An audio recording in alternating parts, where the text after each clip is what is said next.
सर्वसामान्यांच्या हक्काचा आवाज जागर जनस्थान।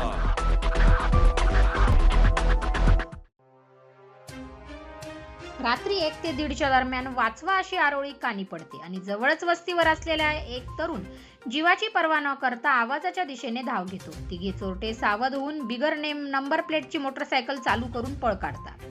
यापैकी चालू मोटरसायकलवरील एकावर झेप घेऊन तो तरुण एका चोरट्याची कॉलर पकडून त्याला खाली पाडून दाबून धरतो आणि आरडाओरडा करतो आणि परिसरातील इतर तरुण मदतीला धावून जातात। एकाला जेरबंद करून पोलिसांच्या हवाले करतात। हा एखाद्या सिनेमातही दृश्याला मागे टाकेल असा किस्सा घडला आहे नाशिक येवला तालुक्यातील एरणगाव परिसरात। येवला तालुक्यातील एरणगाव नेऊरगाव रस्त्यावर तिघे जण एखाद्या वस्तीवर दरोडा टाकण्याच्या तयारीत असताना त्या रस्त्याने एका लग्न समारंभाच्या वरातीहून परतणाऱ्या ज्ञानेश्वर मुटेकर याला अडवतात।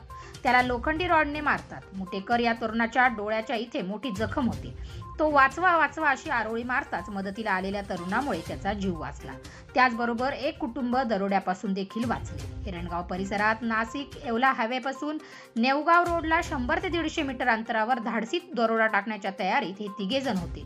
त्यांच्याकडे कपडे, टॉमी, स्क्रूड्रायव्हर, झेंडूबामची बाटली आणि इतर साहित्यही होते।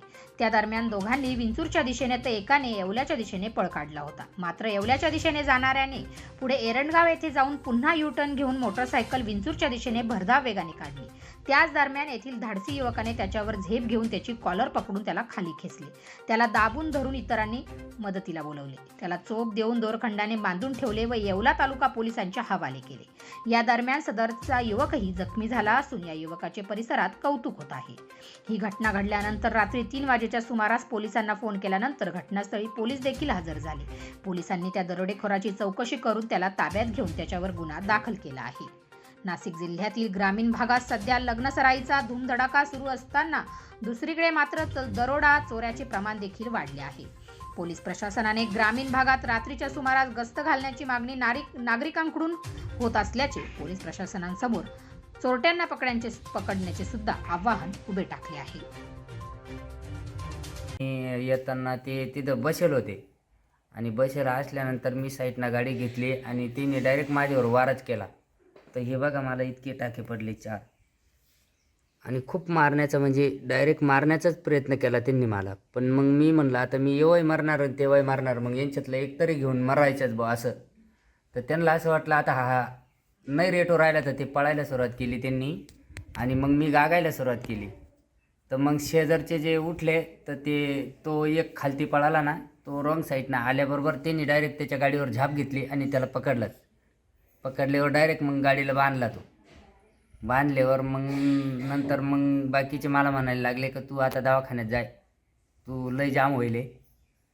मग मला दवाखान्यात नेलं। अच्छा, तुम्हाला कुठं कुठं मार लागला दादा? अशी इथं लागला, इथं डोक्याला लागला, इथं एक कानाला लागला, खूप मार लागला। आणि त्या चोराला पकडलं का? हा पकडलं मग त्याला। मग पकडल्यावर मी थोडं मारलं, मग मला काय ते मारू देईना, मग ते म्हणले तू दवाखान्यात जा। त्या चोराला कसं पकडलं एवढं आणि एकटे ते असून? शेजारी उठले ना, मग ते टपक्यान शेजारच्यांनी मला साथ दिली ना।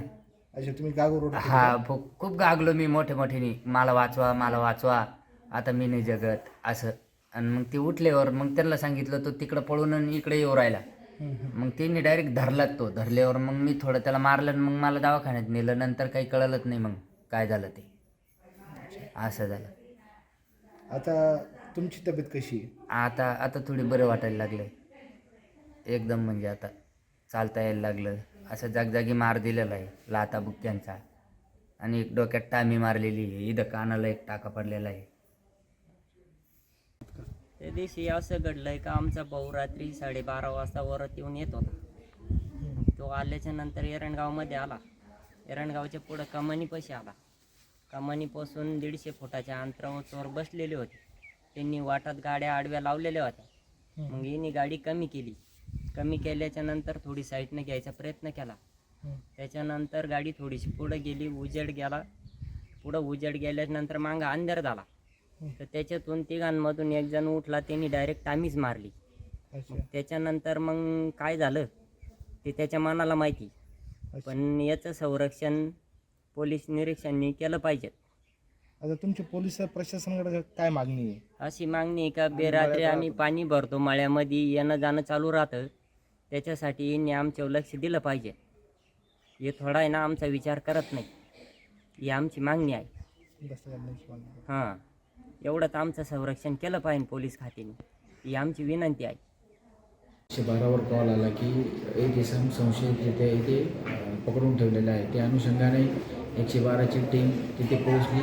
त्यांनी विचारपूस केली असता समजले की 3 इसम रस्त्याच्या कडेला उभे होते आणि त्या ठिकाणी एक व्यक्ती, गावातील व्यक्ती जात असताना त्या व्यक्तीसोबत त्यांची बाचाबाची झाली आणि त्या व्यक्तीला गावकऱ्यांनी पकडून ठेवले. पुढे चौकशी अंती असं निष्पन्न झालं की सदर व्यक्ती हा चोरी करण्याच्या उद्देशाने त्या ठिकाणी फिरत होता. जास्त दारू पिलेला असल्यामुळे त्याला व्यवस्थित सांगता येत नव्हतं.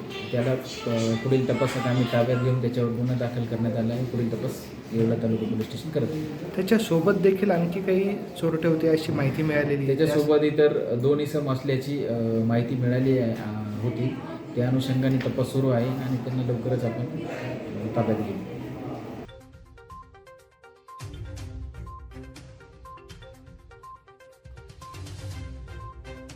जागर जनस्थानसाठी सचिन वखारे येवला.